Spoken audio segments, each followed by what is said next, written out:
नमस्कार साथियों, मैं डॉक्टर अनिल कुमार कुमावत, मानसिक रोग एवं नशा मुक्ति विशेषज्ञ, गीतांजलि मेडिकल कॉलेज एवं हॉस्पिटल में मनोरोग विभाग में सहायक आचार्य के पद पर कार्यरत हूँ। जैसा कि आपको सर्वविदित है कि हर साल हम 10 अक्टूबर को विश्व मानसिक स्वास्थ्य दिवस के रूप में मनाते हैं और इस दिन हम क्या है लोगों को जागरूक करते हैं मानसिक स्वास्थ्य और मानसिक रोगों के बारे में। तो आज मैं आपको एक विशेष मानसिक रोग के बारे में बताने जा रहा हूँ जो कि बहुत कॉमन है, जिसको हम एंजाइटी डिसऑर्डर बोलते हैं। अब हम बात करेंगे कि इसके कारण, इसके लक्षण और इसका ट्रीटमेंट किस तरह से किया जाए। सबसे पहले हम बात करते हैं कारणों पर कि इसके मेन मुख्य कारण क्या क्या है। तो सबसे पहला मुख्य कारण है इसका जेनेटिक प्रीडिस्पोजिशन, कि हाँ व्यक्ति विशेष के परिवार में ही ये बीमारी चली आ रही है तो संभावना होती है कि उनको ये समस्या हो सकती है।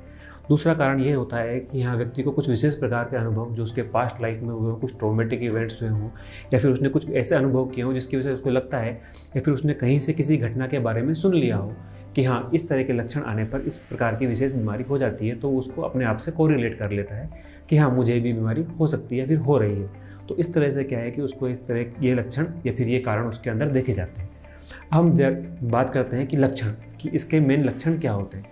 अब सपोज कीजिए कि किसी व्यक्ति ने कहा कि हार्ट अटैक संबंधी जो लक्षण होते हैं उसमें क्या है कि पहले चेस्ट में दर्द होता है या फिर उसके बाद में वो दर्द है उसके आपके जो हृदय की गति है वो बढ़ जाती है। तो व्यक्ति को कई बार ऐसा लगता है कि हाँ वो दौड़ लगा रहा होता है तो सीने में दर्द हुआ और हृदय गति बढ़ गई, तो ये कॉमन प्रक्रिया है, पर उसको लगता है कि नहीं मुझे भी हार्ट अटैक आ सकता है। तो इस तरह के कुछ लक्षण उसमें देखे जाते हैं, जिसमें हृदय की गति का बढ़ना, श्वास की गति का तेज़ हो जाना, पसीने आना, चिड़चिड़ापन महसूस होना, कभी कभी मन का उदास रहना या फिर अपने आप में बेचैनी या घबराहट का अनुभव करना, ये कुछ मुख्य लक्षण उसके अंदर देखे जाते हैं। अब व्यक्ति इनसे निजात पाने के लिए कोशिश तो खूब करता है, पर क्या है कि उसको लगता है कि नहीं ये मुझसे ऐसे नहीं है या फिर मुझसे बर्दाश्त से बाहर है, मैं इसको सही नहीं कर सकता। इस कंडीशन में व्यक्ति के जो परिवारजन हैं वो उसको अस्पताल लेके आते हैं, वहाँ सारी जाँचें की जाती हैं। जाँचों में व्यक्ति की जो भी स्थिति है वो सामान्य पाई जाती है। तो माना जाता है कि उसको एंजाइटी का कोई अटैक आया था, जिसके मुख्य प्रकार पैनिक डिसऑर्डर भी हो सकता है, PTSD हो सकता है, OCD हो सकता है, फिर जनरलाइज एंजाइटी डिसऑर्डर हो सकता है। अब हम बात करेंगे इसका इलाज, इसका निदान कैसे किया जाए। क्योंकि ये जांचों में इसमें सब कुछ सामान्य आता है, कोई जांच में किसी प्रकार की कोई हमको असामान्य स्थिति देखी नहीं जाती है। तो इसके ट्रीटमेंट में हमारे पास में जो कुछ ड्रग्स हैं जिनको हम बोलते हैं फार्माकोथेरेपिकल ट्रीटमेंट, जिसमें एंटी डिप्रेसेंट या एंग्जाइटिक मेडिसिन से उनका हम यूज़ करते हैं। ये अपने आप में व्यक्ति की एंजाइटी को कम करते हैं, हृदय गति को नॉर्मल करते हैं और बाकी उसका जो मन का जो स्तर है उसको सामान्य करने की कोशिश करते हैं। इसके अलावा जो फार्माकोलॉजिकल थेरेपी के अलावा जो साइकोथेरेपी है वो भी अत्यधिक प्रभावी और कारगर है। जैसे हम बात करते हैं साइकोथेरेपी में CBT की, तो CBT क्या होती है, कॉग्निटिव बिहेवियर थेरेपी। उसमें व्यक्ति को देखा जाता है कि हाँ किसी परिस्थिति या फिर किस विशेष विचार की वजह से उसको ये लक्षण आ रहे हैं। तो अगर आपको कॉमन भाषा में देखा जाए कि आप खुद अपने एंजाइटी को ठीक कैसे करें, तो आप पहले ये जानिए कि सपोज कीजिए कि हाँ आप पर्टिकुलर किसी प्लेस पर जा रहे हैं या फिर किसी जगह या फिर किसी बात को या किसी विचार की वजह से आपको लगता है कि ये आपको बीमारी आ रही है। तो सोचिए कि हाँ, जैसे मान लीजिए मैं आपको एक उदाहरण देता हूँ, जब मैं दौड़ लगाता हूँ तो मुझे ये छाती में दर्द होता है।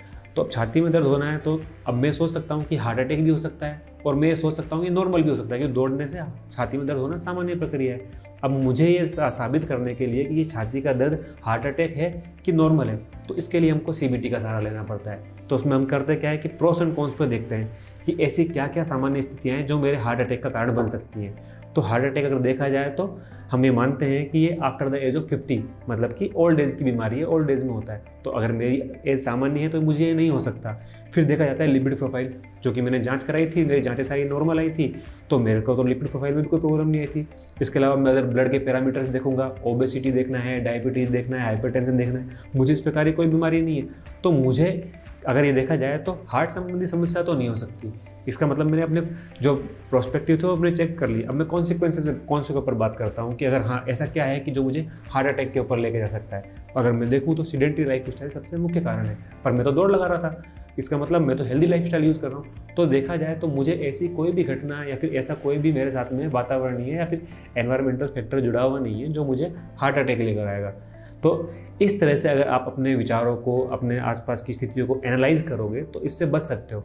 और हाँ, अगर आपको लगता है कि हाँ आप खुद से इसको दूर कर पाने में असमर्थ हो तो तुरंत मनोचिकित्सक की सलाह लें और अपना समय पर उपचार कराएं। और ये बीमारी लाइलाज नहीं है, इसका समय पर उपचार कराते हो तो आप बिल्कुल अपने इस रोग से मुक्त हो सकते हो। धन्यवाद।